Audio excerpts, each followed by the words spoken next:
Hello दोस्तों, चलती का नाम ही गाड़ी है, ये तो आपने कई बार सुना होगा। लेकिन आज हम आपको बताने वाले हैं कि चलती का नाम जिंदगी भी है। अगर लाइफ में सभी परेशानियों को खत्म करते हुए आप आगे बढ़ते रहेंगे तो यकीनन सफलता आपके पैरों को चूमेगी।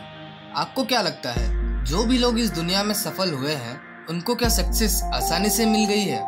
क्या बिना अपने कंफर्ट जोन से बाहर निकले किसी को सफलता मिली है? जवाब आएगा नहीं। ना तो आज तक ऐसा हुआ है और ना ही आगे ये होगा। यही दुनिया की सबसे बड़ी सच्चाई है दोस्तों। लेकिन इसी दुनिया में ऐसे लोग भी हैं जिनकी परेशानी सुनकर कोई भी हिम्मत खो दे, लेकिन उन लोगों ने परेशानियों के सामने हार नहीं मानी और लाखों तकलीफों के बावजूद वो अपनी लाइफ में दोबारा उठकर खड़े हो गए। और न सिर्फ उठकर खड़े हो गए बल्कि दुनिया के लिए एक एग्जाम्पल भी बन गए। आज मैं आपको कुछ ऐसे ही लोगों से मिलवाने वाला हूँ। Number 1, Liang yaoi. शेंजिन चीन के रहने वाले लियांग याओई सिर्फ 11 साल के थे जब ब्रेन कैंसर की वजह से उनकी मौत हो गई। लेकिन जरा देखिए, उनके मरने के बाद हॉस्पिटल के जितने भी डॉक्टर थे वो कैसे उन्हें रेस्पेक्ट शो कर रहे हैं। सारे ही डॉक्टर्स अपना सर नीचे कर उन्हें नमन कर रहे हैं। क्या ये नज़ारा आपको बार बार किसी हॉस्पिटल में देखने को मिलता है? जी नहीं। लेकिन 11 साल के बच्चे ने वो काम करके दिखाया जो बड़े बड़े इंसान भी नहीं कर पाए। दरअसल बात ये हुई कि 11 साल की उम्र में लियांग याओई को ब्रेन कैंसर हो गया था। वो बार बार सर दर्द की शिकायत अपनी माँ से करते थे। सभी को लगा कि ये नॉर्मल सी बात है, लेकिन जब ये दर्द ज्यादा बढ़ने लगा तो फिर लियांग याओई को हॉस्पिटल ले जाया गया। जब रिपोर्ट आई तो सभी लोग आश्चर्य रह गए। सबको ये लगता था कि 11 साल के बच्चे को ब्रेन कैंसर कैसे हो सकता है। लियांग याओई के कैंसर को जब डिटेक्ट किया गया तब वो 4th स्टेज का था, यानी कि उनके बचने की कोई संभावना ही नहीं थी। ये बात डॉक्टर ने लियांग याओई के फैमिली को बताया और यही बात लियांग याओई खुद भी जान गए। दोस्तों, आप एक 11 साल के बच्चे से क्या उम्मीद कर सकते हैं? लेकिन लियांग याओई सबसे अलग थे। उन्होंने अपनी माँ को गले से लगाया, उनसे बात की और ऐसी बात कह गए जो किसी ने उम्मीद नहीं की होगी। लियांग याओई ने कहा अपनी माँ से, माँ मैं तो अब इस दुनिया से जाने वाला हूँ, लेकिन मैं आपके साथ रहूँगा। आप मुझे दूसरे बच्चों में हमेशा महसूस करोगे। माँ मैं चाहता हूँ मेरे शरीर में जो भी पार्ट बिल्कुल ठीक से काम कर रहे हैं मैं उसे दूसरे बच्चों के लिए इसी दुनिया में छोड़कर जाना चाहता हूँ। यही मेरी आखिरी इच्छा है और आप मेरी माँ हैं। मैं जानता हूँ कि आप मुझे कभी किसी नेक काम के लिए मना नहीं करोगे। ये बात सुनकर लियांग याओई की माँ रोने लगी। वो कर भी क्या सकती थी? एक तो अपने लाडले को मरते हुए देखना किसी भी माँ के लिए मौत से भी ज्यादा दर्दनाक है।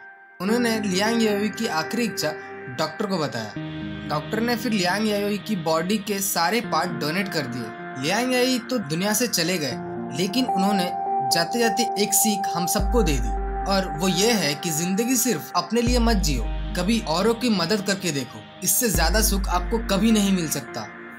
नंबर 2, बासमा हमीद। इनकी कहानी भी बहुत इंस्पिरेशनल है। आज दुनिया बासमा हमीद को इनके खूबसूरत चेहरे और सफल डॉक्टर के तौर पर जानती है। लेकिन क्या आपको पता है कि बासमा हमीद ने अपनी जिंदगी में कितनी तकलीफ झेली है? बासमा हमीद सिर्फ 2 साल की थी जब उनके चेहरे पर गरम गरम तेल गिर गया।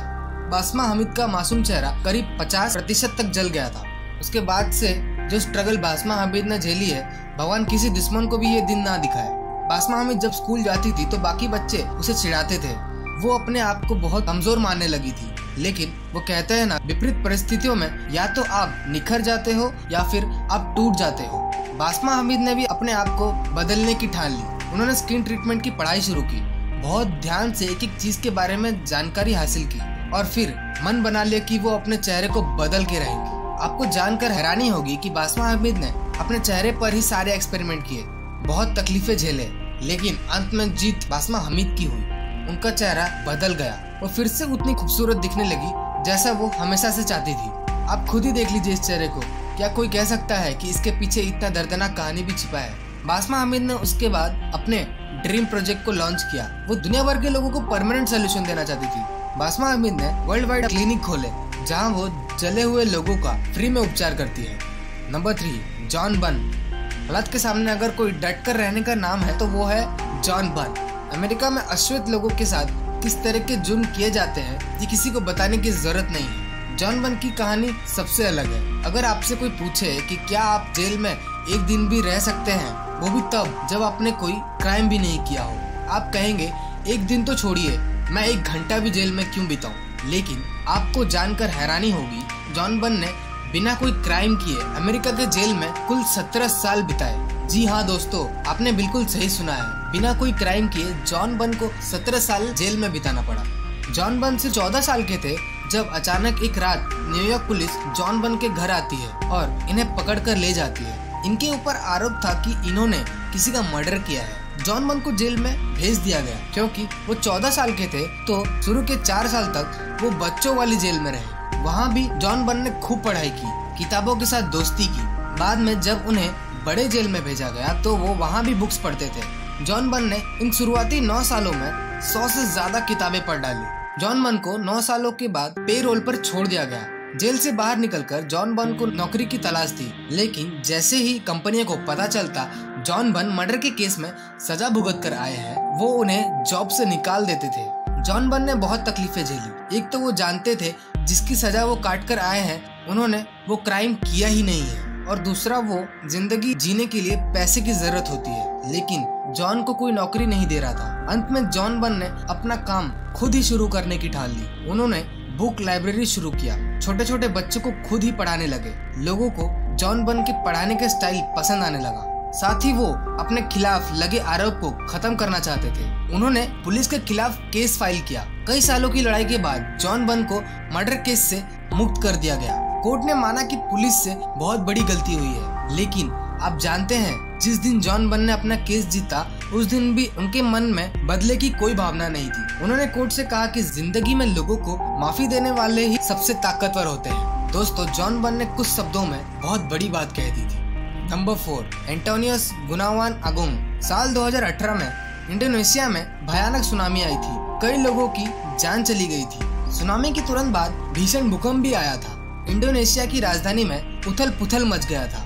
सभी लोग इधर उधर भागने लगे, लेकिन उसी समय एक ऐसा शख्स था जो कि पूरी कंट्री के लिए हीरो बन गया। जी हाँ दोस्तों, ये है एंटोनियस गुनावान अगुंग, एक एयर ट्रैफिक कंट्रोलर जो कि उसी समय अपनी ड्यूटी कर रहे थे। जैसे ही भूकंप का झटका उनके साथियों ने ऑफिस में महसूस किया, सभी एयर ट्रैफिक कंट्रोल रूम को छोड़कर भागने लगे। आप यकीन नहीं कीजिएगा कि ये सभी वर्कर्स तब एयर ट्रैफिक कंट्रोल रूम से भागे जब एक एयरक्राफ्ट टेक ऑफ करने वाला था।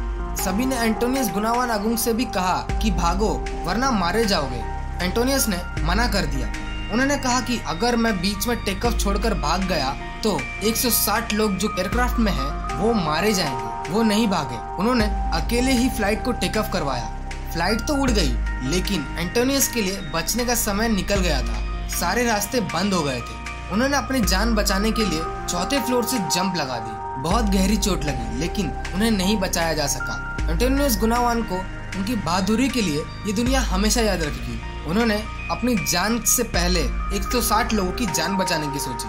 दोस्तों, ये कुछ ऐसे लोग थे जिन्होंने लाखों विपरीत परिस्थितियां देखी, लेकिन कभी हार नहीं माना। दुनिया के लोगों ने इन सभी को रोकने की कोशिश की, इन्हें दबाने की कोशिश की, लेकिन ये हार नहीं माने, आगे बढ़ते रहे। इस सभी कहानी में एक बात कॉमन थी, और वो ये है, इन चारों लोगों ने अपने से पहले इस समाज के बारे में सोचा, दुनिया के बाकी लोगों के बारे में सोचा, और शायद इसलिए हम और आप आज इनकी बात कर रहे हैं।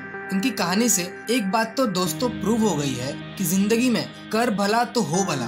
आप दूसरों की मदद करते रहिए, ऊपर वाला आपकी मदद जरूर करता रहेगा। तो दोस्तों, ये था आज का वीडियो। अगर ये वीडियो आपको पसंद आई हो तो इस वीडियो को लाइक, शेयर और कमेंट करना ना भूलें। और अगर आपने हमारे चैनल को सब्सक्राइब नहीं किया है तो इसे सब्सक्राइब कर ले और साइड में दिए गए बेल आइकन को जरूर दबा लें।